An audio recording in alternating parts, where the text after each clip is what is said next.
Hola, buenas tardes, bienvenidos. Buenas tardes, Señora gracias. Gallardo. Caballero, muy amable. Perdóname. Si me permites, es que ¿sabes qué pasa? Que me han recomendado el sitio y me han dicho lo que había que pedir más o menos para no equivocarme. Si me dejas, ¿eh? Sí, sí. Importa, muy amable. Perfecto, gracias. Vale. De primero vamos a tomar... me han dicho, estaba por aquí. Sí.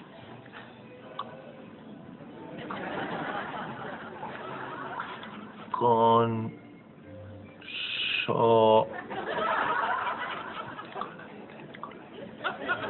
Consomé. Consomé, muy bien. Dos Consomé. consomés, uno para cada uno. Consomé, muy bien. Muy bien. Y de segundo, Vale, sí.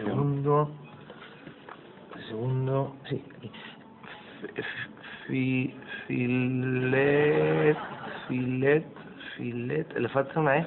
Es francés. Filet. Ah, Filet. por eso va una T. Es francés. Filet, solo una T. Filet mignon. Miñón. Filet miñón. Niño. Dos filet Dos miñón. filet mignon. A la elección.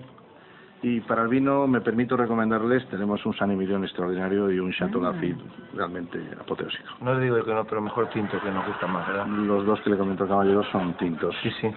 Sí. Bueno, pues uno, nada más. Los que se trata de los dos, no me gusta mezclar, que luego te se sube a la cabeza y lo peor que te puede pasar con el vino, que hay un rasacurso. Entonces, una botellita, ¿alguna cosita más? Sí, gaseosa, claro, para el vino, ahí a galla.